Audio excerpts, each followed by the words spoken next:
Hello everyone, welcome back on our channel Divyashree physics. तो आज के लेक्चर में हम स्टार्ट करेंगे क्लास 12th का नेक्स्ट टॉपिक।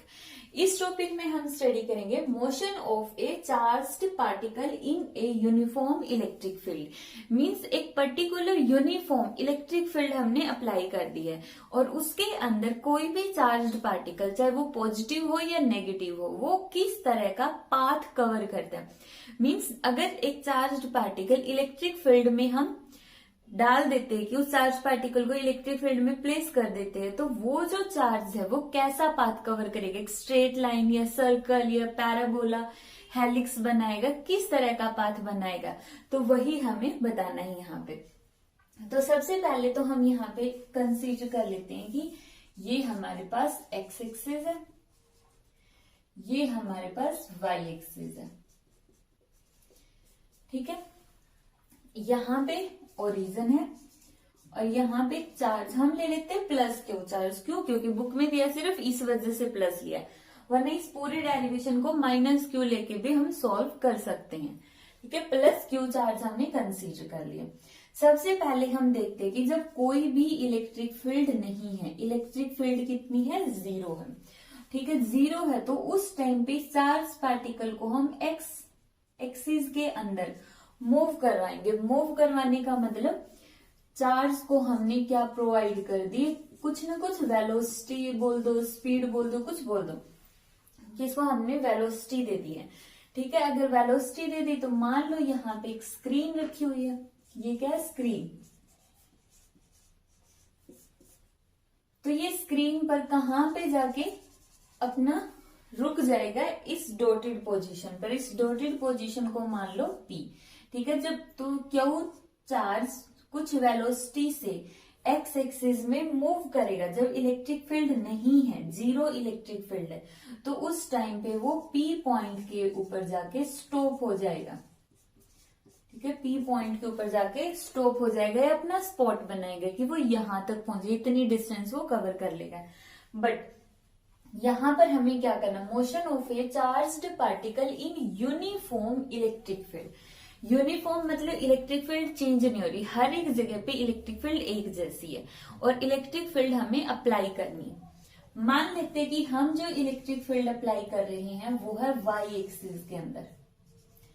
वाई एक्सिस में हमने इलेक्ट्रिक फील्ड अप्लाई कर दी। ये दिख तो नहीं रही यूनिफॉर्म, लेकिन ये यूनिफॉर्म है, ठीक है, यूनिफॉर्म इलेक्ट्रिक फील्ड है, यूनिफॉर्म इलेक्ट्रिक फील्ड होगी यहां पर ये। अब जो ये चार्ज्ड पार्टिकल होगा, अब इस चार्ज पार्टिकल को हम इलेक्ट्रिक फील्ड के अंदर प्रोजेक्ट करवाएंगे। अब चार्ज है तो हमें पता है कि इलेक्ट्रिक फील्ड की डायरेक्शन होती है पॉजिटिव टू नेगेटिव। अब इलेक्ट्रिक फील्ड की डायरेक्शन अगर पॉजिटिव टू नेगेटिव, ये वाला चार्ज पॉजिटिव है तो किसकी तरफ जाएगा, नेगेटिव चार्ज की तरफ, क्योंकि पॉजिटिव तो इसको रिपेल करेगा और नेगेटिव इसको अट्रैक्ट करेगा।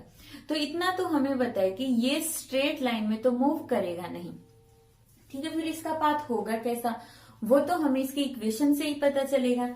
तो यहाँ पे हम क्या करते हैं कि कंसीडर कर लेते हैं कि जब इस चार्ज पार्टिकल को प्रोजेक्ट किया जाता है किसी पर्टिकुलर वेलोसिटी से, जब इलेक्ट्रिक फील्ड नहीं होगी, अगर हम इलेक्ट्रिक फील्ड अप्लाई कर देते हैं, apply along Y axis, Y axis, तो उस टाइम पे ये जो चार्ज पार्टिकल है इस तरह का एक पाथ बना लेते हैं, इस तरह का यहाँ पे पाथ बना लेता है और यहाँ पे वाई डिस्टेंस को कवर करता है। अब ये पाथ कैसा होगा और यही पाथ क्यों बनाएगा वो हम इसकी इक्वेशन से समझते हैं, ठीक है। ये तो मैंने वैसे बना लिया, एक्चुअल में ये पाथ है वो लास्ट में पता चलेगा कि यही पाथ होगा। कैसे? अब जैसे ही हम इलेक्ट्रिक फील्ड अप्लाई करेंगे तो यहाँ पे चार्ज्ड पार्टिकल पर इलेक्ट्रिक फील्ड एक फोर्स लगाएगी, तो वो फोर्स देखते हैं, force on plus Q due to electric field is, कितना फोर्स होगा, यहाँ पे फोर्स लगेगा Q E, Q E force लगेगा इलेक्ट्रिक फील्ड की वजह से किसी भी चार्ज्ड पार्टिकल पर कितना फोर्स लगता है, क्यू ई लगता है। अब according to Newton second law, देखो यहाँ पे एक पॉइंट समझने वाला है, वो ये है कि अगर कोई चीज मूव कर रही है तो वहां पे तो न्यूटन आएगा ही आएगा, हमेशा आएगा। कोई भी चीज अगर मोशन में है तो वहां पे न्यूटन आएगा ही आएगा, चाहे उसकी कोई भी इक्वेशन यूज हो, तो न्यूटन की इक्वेशन यूज होगी ही होगी। ठीक है, तो यहाँ पे F is equal to M A, दोनों को कंपेयर करो, कंपेयरिंग बोथ, कंपेयरिंग बोथ कितना होगा, Q E is equal to M A. तो यहाँ पे एक्सेलरेशन किसके इक्वल आ गया, Q E divide by M, ये आ गया हमारे पास एक्सेलरेशन। अब यहाँ पे सबसे इंपॉर्टेंट पॉइंट आता है समझने वाला, वो क्या है, जो एक्सेलरेशन होगा, यहाँ पे जो एक्सेलरेशन है उसकी डायरेक्शन, एक्सेलरेशन की डायरेक्शन क्या है, इलेक्ट्रिक फील्ड के अलोंग है, अलोंग इलेक्ट्रिक फील्ड। ठीक है, अब इलेक्ट्रिक फील्ड कहां पर, इलेक्ट्रिक फील्ड है अलोंग वाई एक्सिस, तो इसका मतलब जो एक्सेलरेशन होगा only in Y axis,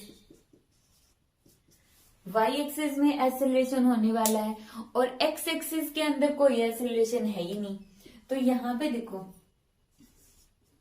Y axis में उसकी इनिशियल वेलोसिटी कितनी थी, 0, लेकिन उसका एक्सेलरेशन कितना है, ए एक्सेलरेशन है जिसकी वैल्यू है इतनी।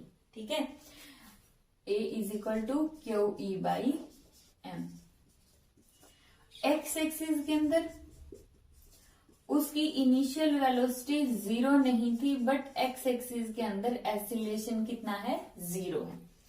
ठीक है, ये इंपॉर्टेंट पॉइंट था, क्योंकि एक्सेलरेशन की डायरेक्शन क्या है, जो इलेक्ट्रिक फील्ड की डायरेक्शन है वही एक्सेलरेशन की डायरेक्शन है, और electric field along Y axis है तो एक्सेलरेशन भी होगा ओनली इन वाई एक्सिस, सिर्फ एक्स एक्सिस वाई एक्सिस के अलोंग इसमें एक्सेलरेशन होने वाला है। ठीक है, तो अब इसके अंदर हम देखते हैं कि जो वेलोसिटी है, वेलोसिटी चेंज हो जाएगी जब चार्ज पार्टिकल मूव करेगा। तो यहाँ पे कुछ इंपॉर्टेंट वैसे पॉइंट है, वेलोसिटी है वो चेंज हो जाएगी, बट स्पीड चेंज नहीं होगी, no change in speed, no change in speed. अगर कोई भी चार्ज पार्टिकल है, अब जब वो मूव कर रहा है, मोशन है, तो उसमें स्पीड है, तो यहाँ पे देखो स्पीड के अंदर तो कोई चेंज नहीं होगा, मतलब वहां पे जो पार्टिकल है वो उतनी ही स्पीड से मूव करेगा। फर्क क्या आएगा, यहाँ पे उसकी डायरेक्शन चेंज हो रही, पहले वो सीधा जा रहा था, अब उसकी डायरेक्शन बदल गई। अब वेलोसिटी क्या होती है, स्पीड प्लस डायरेक्शन, वो क्या बन जाती है, वेलोसिटी बन जाती है। तो डायरेक्शन चेंज हो रही है तो वेलोसिटी चेंज हो रही है, तो यहाँ से 1 मार्क्स के क्वेश्चन पूछे जाते हैं। अब हम देख रहे हैं कि जो चार्ज पार्टिकल है पहले यहाँ पे टच करने वाला था वो, अब वो इलेक्ट्रिक फील्ड के अंदर तो यहां तक पहुंच गया। मान लो ये वाली डिस्टेंस है y, सिर्फ इलेक्ट्रिक फील्ड के अंदर उसने y एक्सिस में कितनी डिस्टेंस ट्रेवल की है, y। तो अब हम यहाँ पे ये देखते हैं कि उसका पाथ कैसा होगा इलेक्ट्रिक फील्ड के अंदर। ठीक है, तो सबसे पहले हम यहाँ पे लिख लेते हैं आगे पाथ, या फिर बोलो डिस्टेंस covered by charge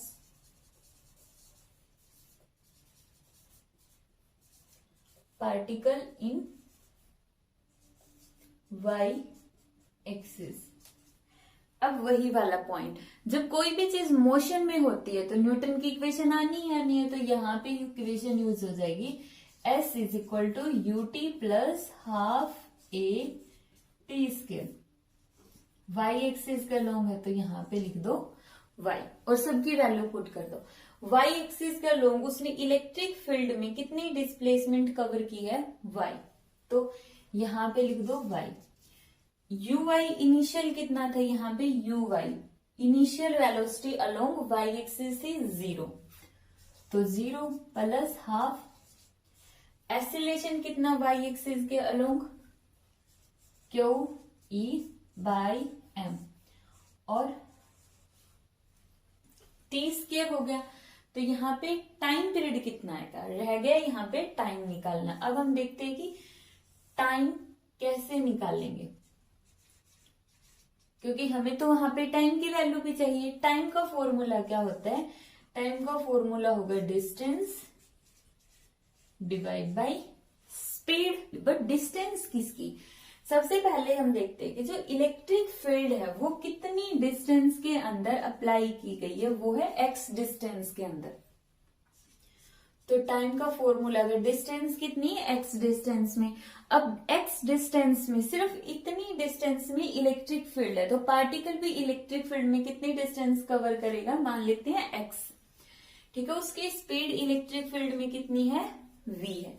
तो टाइम की वैल्यू उसके अंदर पुट कर दो, टी के अंदर कितनी आ गई यहाँ पे, एक्स बाई वी का स्केयर आ गया।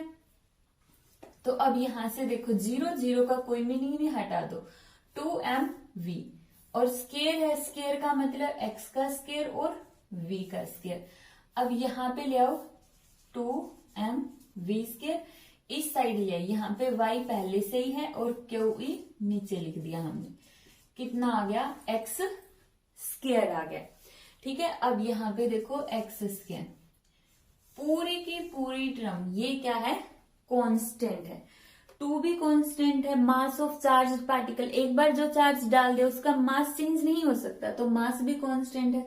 v क्या, उसकी स्पीड है। अब देखो स्पीड है, वेलोसिटी कोई फर्क नहीं पड़ता, क्योंकि अगर वेलोसिटी भी होती है, वेलोसिटी क्या है, एक वेक्टर क्वांटिटी है, और अगर एक वेक्टर क्वांटिटी का स्केयर करते हैं तो वो एक स्केलर क्वांटिटी बन जाती है जो कांस्टेंट होती है, ठीक है। तो चाहे इसको वेलोसिटी बोलो या स्पीड बोलो, कोई फर्क नहीं पड़ने वाला, जब हम इसका स्केयर करेंगे तो ये स्पीड ही बन जाएगी, और स्पीड क्या है इसकी, नो चेंज, कांस्टेंट है। क्यों भी कांस्टेंट है, इलेक्ट्रिक फील्ड भी यूनिफॉर्म है, तो सारी चीजें कांस्टेंट है, जिसको हम मान लेंगे के वाई। तो हमारे पास ये वाली इक्वेशन आ गई है, ठीक है। X square is equal to directly proportional to Y, या X square is equal to K Y, और ये इक्वेशन क्या होती है, equation of parabola, equation of parabola. Means जब एक चार्ज्ड पार्टिकल इलेक्ट्रिक फील्ड के अंदर मूव कर जाएगा, भागेगा, तो इलेक्ट्रिक फील्ड उसको सीधा नहीं जाने देगी, उसको पैराबोला की फॉर्म में, पैराबोला हो गया। जैसे पैराबोला की शेप कैसी होती है, इस तरह से, इस तरह से, ये पैराबोला हो गई, ये पैराबोला हो गया।